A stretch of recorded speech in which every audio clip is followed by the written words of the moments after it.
विकास से इनको कोई लेना देना नहीं था। ये जो गंगा एक्सप्रेसवे बनने जा रही है, प्रयागराज को जोड़ेगी पश्चिमी उत्तर प्रदेश से, मात्र 6 से 7 घंटे में प्रयागराज से आप मेरठ पहुंच जाएंगे और वहां से 45 मिनट में दिल्ली पहुंच जाएंगे। कितनी बेहतर कनेक्टिविटी हो गई। और इसीलिए बहनों और भाइयों, मैं आप सबसे कहने के लिए आया हूं, ये समाजवादी पार्टी आपको गुमराह करेगी। इनके तमाम ऐसे लोग घूमेंगे, सोशल मीडिया प्लेटफॉर्म में आपस में लड़ाने का कार्य करेंगे। हमें इतिहास से सबक सीखना है और मैं इसीलिए कहने के लिए आया हूं कि प्रदेश सरकार ने जो आपसे कहा था, आप याद करिए, इसी मंच पर श्रीमती जयापाल भी है, पूजा पाल भी है। क्या हुआ था इन लोगों के साथ? किस प्रकार का अत्याचार हुआ था? कोई पूछने वाला था? कृष्णानंद राय भारतीय जनता पार्टी के विधायक थे, क्या हुआ था उनके साथ? कृष्णानंद राय के साथ रमेश यादव भी थे, रमेश पटेल भी थे, 7 अन्य लोग थे, सबकी निर्मम हत्या कर दी गई। इस समाजवादी पार्टी से जुड़े हुए माफिया, ये दुर्दांत माफिया निर्दोष हिंदुओं की हत्या भी करते थे और फिर संपत्तियों पर भी कब्जा करते थे, व्यापारियों का अपहरण करते थे, बेटी की सुरक्षा में सेंध लगाते थे, धार्मिक स्थलों पर कब्जा करते थे और फिर पर्व और त्योहारों में व्यवधान डाल करके अशांति पैदा करते थे। आज तो मैं कह सकता हूं, हमारे उत्तर प्रदेश में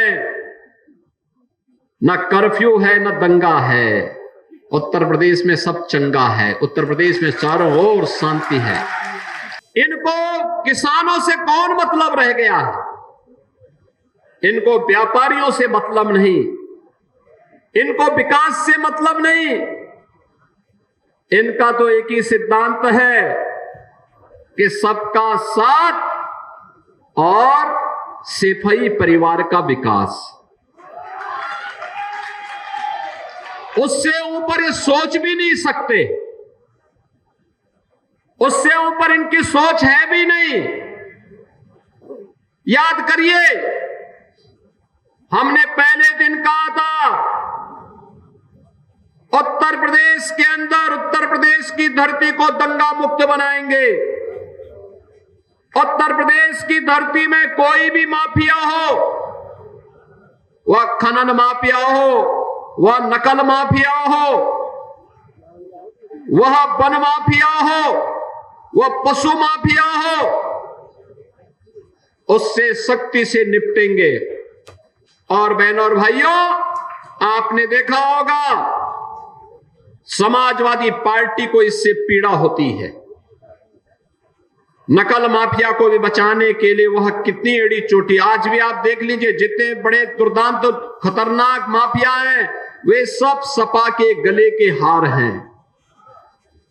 उन्हीं से इनकी आजीविका चलती है, उन्हीं के भरोसे ये लोग जीते हैं। और इसीलिए जब युवाओं के लिए शुचितापूर्ण तरीके से परीक्षाएं हो, जब सरकार उन युवाओं के हित के लिए कार्य करते, हमने तो पहले दिन कहा था कि युवाओं के भविष्य के साथ खिलवाड़ करने वाले के भविष्य के साथ फिर हम भी खिलवाड़ करेंगे। हमारे युवाओं के भविष्य के साथ किसी को खिलवाड़ करने की छूट नहीं मिलनी चाहिए।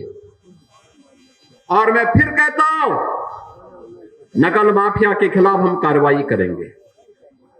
किसी भी युवा के भविष्य के साथ खिलवाड़ करने की छूट नहीं देंगे किसी को भी। प्रतियोगी परीक्षाएं सुचितापूर्ण तरीके से संपन्न हो, इसके लिए माहौल सरकार भी बनाएगी, संबंधित चयन बोर्ड और आयोग भी उसके लिए पूरी प्रतिबद्धता के साथ कार्य कर रही हैं। अच्छे नौजवान जब सेवा में आएंगे तो विकास की गति को द्रुत गति से आगे बढ़ाने के साथ ही गरीबों तक शासन की योजना को पहुंचाने में भी अपना योगदान दे। भगवान प्रयागराज की है, भगवान बेणी माधव की है, भगवान भारद्वाज की है, मां गंगा यमुना और सरस्वती की त्रिवेणी की है। ये पावन धरा तो हमारे लिए एक ऐसी पावन धरा है कि प्रयागराज का कुंभ अब तो दुनिया के अंदर मानवता के अमूर्त सांस्कृतिक धरोहर के रूप में प्रधानमंत्री मोदी जी के प्रयास से आज मान्यता प्राप्त कर चुका है। बहनों और भाइयों, ये समाजवादी पार्टी राम मंदिर का विरोध करती है, दीपोत्सव का विरोध करती है, देव दीपावली का विरोध करती है, परीक्षाओं की शुचिता का विरोध करती है, विकास के कार्यों का विरोध करती है, गरीब कल्याणकारी योजनाओं को जो गरीबों को लाभ मिलता है उसका भी विरोध करती है। यह तो केवल और केवल बांटने की राजनीति पे विश्वास करती है। बहनों और भाइयों, अयोध्या में 500 वर्षों का इंतजार क्यों हमें करना? झांसी रानी लक्ष्मीबाई मेडिकल कॉलेज में छोटे बच्चों के एक नवजात शिशु का जो वार्ड होता है, जो कम वेट के बच्चे होते हैं, समय के पहले जो बच्चे पैदा हो जाते हैं, जिन बच्चों में गंभीर बीमारी हो जाती है, नवजात शिशु होते हैं, उन बच्चों का जो वार्ड था उसमें अचानक शॉर्ट सर्किट से आग लगने के कारण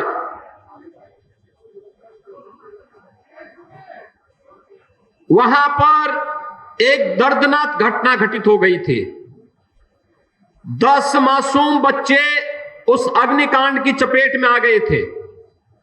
तो उसी की व्यवस्था में वहां पर शेष 54 बच्चों को सुरक्षित निकाला जा सके और उन बच्चों को उपचार की व्यवस्था दी जा सके, इसकी व्यवस्था में देर रात्रि से ही हम लोग लगे थे और रात्रि में ही स्वास्थ्य मंत्री और प्रदेश के डिप्टी सीएम श्री ब्रजेश पाठक जी भी वहां पहुंच गए थे और 10 बच्चों की वहां दुखद मौत हुई है। शेष बच्चे सुरक्षित हैं। वहां पे स्वास्थ्य विभाग की पूरी टीम, मेडिकल कॉलेज की पूरी टीम, प्रशासन और पुलिस प्रशासन की पूरी टीम सभी को सुरक्षित निकालने में सफल रही। लेकिन मेरी संवेदना उन सभी परिजनों के प्रति है जिन्होंने अपने मासूम बच्चों को खोया है और मुझे लगता है कि संवेदना के इस क्षण में हमारी संवेदना इस प्रकार की दुखद और दुर्भाग्यपूर्ण घटनाओं के प्रति होनी ही चाहिए।